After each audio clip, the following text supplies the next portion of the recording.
Hello students, welcome to the class of English literature. Today we are going to discuss a poem Woman to Man by Judith Wright. Before going to the poem, we will have a short introduction of the poet Judith Wright. Judith Arundel Wright donned many hats during her lifetime. She was an Australian poet, environmentalist, and campaigner for Aboriginal land rights. She was born in Armidale, New South Wales. Most of her early years were spent in Brisbane and Sydney. After the early death of her mother, she lived with her aunt and then went to New England Girls' School after her father's remarriage in 1929. Wright specialized in philosophy, English, psychology, and history at the University of Sydney. At the beginning of World War II, she returned to her father's sheep station to help because of the lack of labor that had resulted after the war. Judith Wright was concerned about nature and the adverse effects that modernity was going to have on nature. The Australian terrain began to change post-war and Wright wrote widely about it.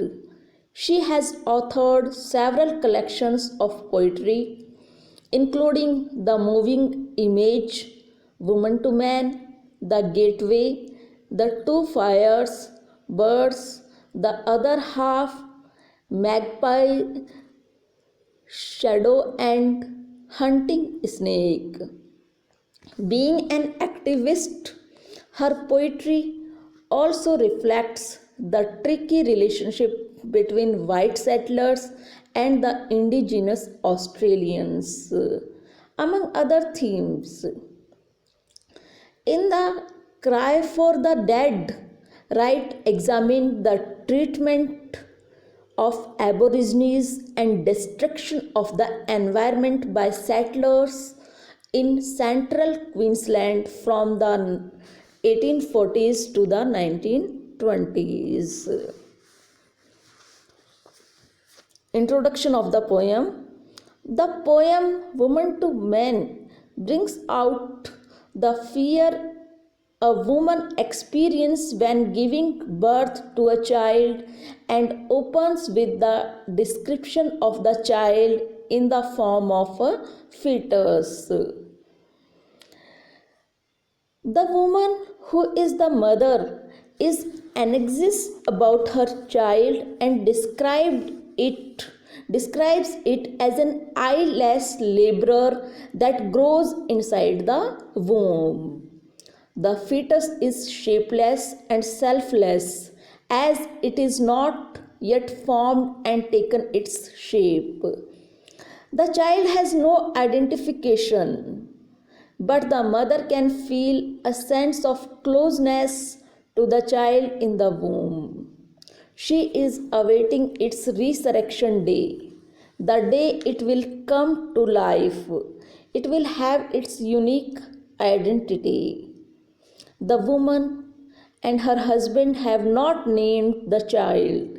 They both exist with the hope that the child would bring happiness and prosperity in their lives and would be the third member of the family. The blood's wild tree reflects the growing network of arteries and veins in the embryo.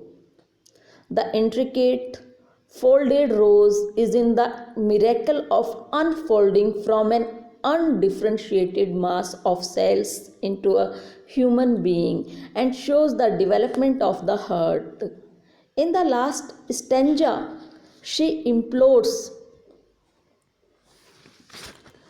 her companion to hold and comfort her as she feels apprehensive. She is filled with fear and seeks reassurance from her companion. The blade severs ties to the mother as the umbilical cord is cut and also represents the fears of the mother about the birth. Childbirth can be dangerous and can be deadly. The only way to create new life is to risk death, and therein lies the significance of the resurrection. The child is considered as the question and the answer, and as the maker and the made. The language of the poem is intricate.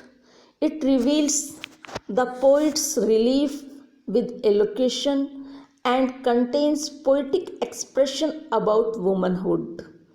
It expresses feminine emotional responses, and it is a typical visual aid of a confessional poem. The first stanza depicts the image of the embryo in the mother's womb, and stanza 2 extends the image by presenting parental love and affection. Stanza 3 depicts the development of the child and the mystery and secret of life, and the last stanza reveals the unique and intimate linkage between the mother and the embryo. One one hand, the poem focuses on themes like love, conception, pregnancy, and childbirth. On the other hand, it reveals to the identity crisis of Aborigines in Australia. Thanks.